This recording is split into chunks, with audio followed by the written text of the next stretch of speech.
Ito ang panibagong Honda Airblade 160 2025 version. Matagumpay na dinistribute ng Honda ang mga bagong unit nito at kung mapapansin nga natin ay sunod-sunod ngang dinala ng Honda Philippines ang mga upgraded version ng mga previous model nito dito sa Pilipinas. Madami ang namangha dahil sa ginawang upgrade ng Honda. Magmula 150cc na ginawang 160cc at buwan nga lang ang pagitan ay agad nitong sinundan ng bagong Airblade 160. At ito ang pag-uusapan natin for today's video. Welcome ulit sa ating panibagong video. Bago tayo magpatuloy, kung bago ka pa lang sa channel ko ay huwag kalimutan na mag-subscribe.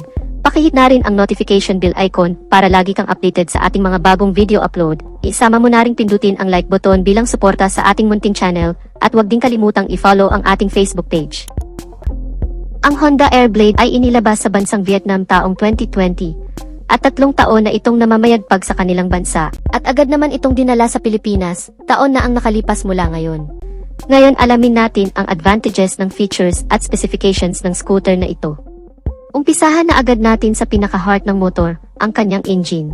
Ang bagong Honda Airblade ay mayroong exact engine displacement na 157cc. Single cylinder, single overhead cam, 4-stroke, at ito ay equipped with ESP Plus engine o Enhanced Smart Power Plus, therefore ito ay naka 4 valves. Mapunta naman tayo sa kanyang engine performance. Ang Honda Airblade ay kayang mag-produce ng maximum power na 11.2 kW at 8,000 RPM. At nakakapagbigay naman ito ng maximum torque na 14.6 Nm of peak torque at 6,500 RPM. Mas mataas ang bilis nitong taglay at lakas kumpara sa mga ibang scooter dahil may bilis itong 11.2 kW at lakas na 14.6 Nm. Kaya pagdating sa top speed ay hindi ka dito mapapahiya dahil may ibibilis pa ito pagdating sa pabilisan. At kung akyatan naman ang labanan ay mas malakas ito ng bahagya at hindi ka nito bibiguin pagdating sa uphill. Meron naman itong bore na 60mm at may stroke naman na 55.5mm at meron naman itong compression ratio na 12.0:1.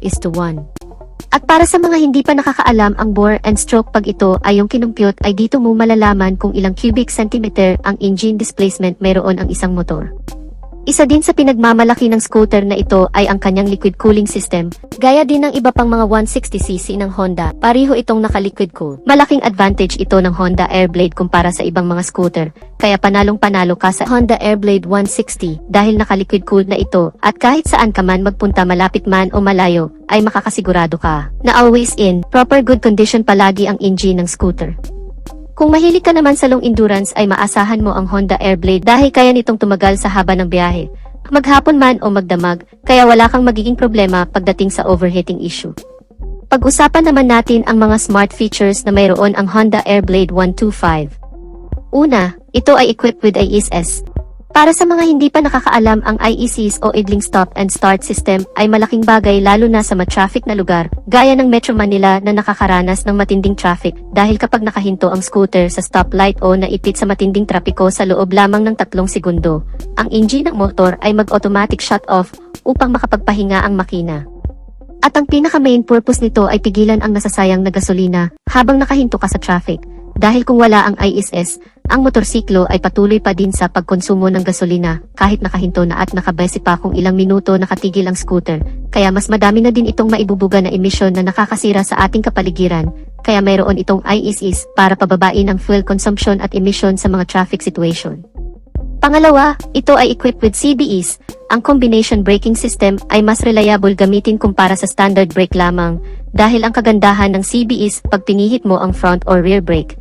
Alinman sa mga ito ay magsasabay ng bahagya upang maibigay ang balancing braking power na kinakailangan ng scooter kapag ninais mong huminto, kaya malaking bagay din ang pagkakaroon ng combination brake kesa sa standard brake. Equipped naman ito ng hydraulic single piston single disc sa harap. Meron na rin pala itong anti-lock braking system sa harapan. Ang anti-lock braking system ay piniprevent nito ang pagka-lock ng brake kung merong biglaang pagpreno na magreresulta sana sa pagkadula sa kalsada. At ang ganda din ng kanyang mags wheels na mayroong single spoke stars design at gumagamit naman ito ng mechanical leading trailing o drum brake. Pangatlo, ito ay equipped with side stand cut-off switch. Ang function naman nito ay hindi aandar ang makina kapag nakababa ang side stand ng motor. Isa din itong safety features na maituturing. Pang-apat, ito ay equipped with USB charging port. Nasa ilalim ng upuan located ang USB, Bagay na hindi masyado nagustuhan para sa ibang riders gaya ng mga mahilig mag-long rides na kinakailangan naka-charge palagi ang cellphone para sa magdamag na paggamit ng GPS. At sana sa next version ng Airblade ay ilipat na nila ang USB location, gaya ng sa Honda Click na nakalagay ang USB port dito sa harapan kaya ito ay easy access para sa isang riders. Panglima, ito ay equipped with smart keyless system. Yes, hindi na ito gumagamit ng mechanical key at lahat ng version ng Honda Airblade 160. Ang kagandahan naman kapag naka-smart key ay syempre effortless na ang pag-on and off sa scooter. Dahil pa remote ka na lang pagbubuksan mo ito, kaya ito ay very secured at mayroon na din itong answer back system at anti-theft alarm na dagdag security assurance, bagay na kapaki-pakinabang sa lahat ng mga Honda users. Mapunta naman tayo sa kanyang suspensions. Sa harap ito ay naka-telescopic fork at meron naman itong dual shock absorber dito sa likod. Ang kagandahan sa naka-dual shock ay ideal ito sa mga heavy loads dahil mas mabigat ang kaya nitong buhatin at ikarga o di kaya ay pag mayroon kang iangkas at mas balance ang force na kaya nitong ibigay na nagpapanatili sa mataas na stability ng motorsiklo at mas maganda ang bouncing performance nito pagdating sa mga heavy workloads. Meron naman itong fully digital dashboard na very detailed at lahat ng information ay makikita mo dito.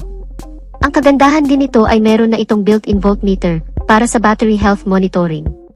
Ang sukat naman ng gulong nito sa harapan ay 90 by 80 by 14 at sa likuran naman ay 100 by 80 by 40 all tubeless. Pagdating naman sa lighting system magmula headlight, daytime running light, tail light at turn signal lights ay naka full LED na lahat. Meron naman itong fuel tank capacity na 4.4 liters at ang kagandahan ng kanyang fuel tank ay nasa harapan kaya less hassle na din dahil hindi mo na kailangan buksan ang upuan para magpagasolina. Isa din ito sa kanyang advantage dahil ang kanyang underseat storage ay mas malaki dahil nga nasa harap na ang kanyang fuel tank kaya ang lawak ng kanyang compartment at kasya na dito ang isang full face na helmet. Meron naman itong fuel consumption na 50 km per liter.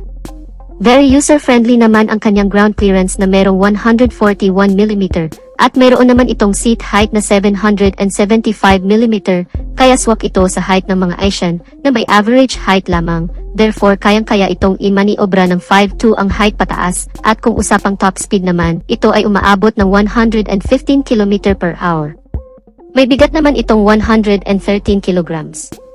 Last but not the least, ang bagong Honda Airblade ay mayroong suggested retail price na 125,900 pesos. So dito na natin tatapusin ang video natin mga ka-Wizard Moto. Sana nagustuhan ninyo ang video, at kung nagustuhan nyo ay pakipindot ang like button bilang suporta na rin sa ating channel, at sa mga hindi pa nakasubscribe ay inaanyayahan ko kayo kapatid na mag-subscribe sa aking channel, para lagi tayong updated sa mga videos na i-upload ko pa. Maraming salamat sa walang sawang pagsuporta. Ride safe and God bless.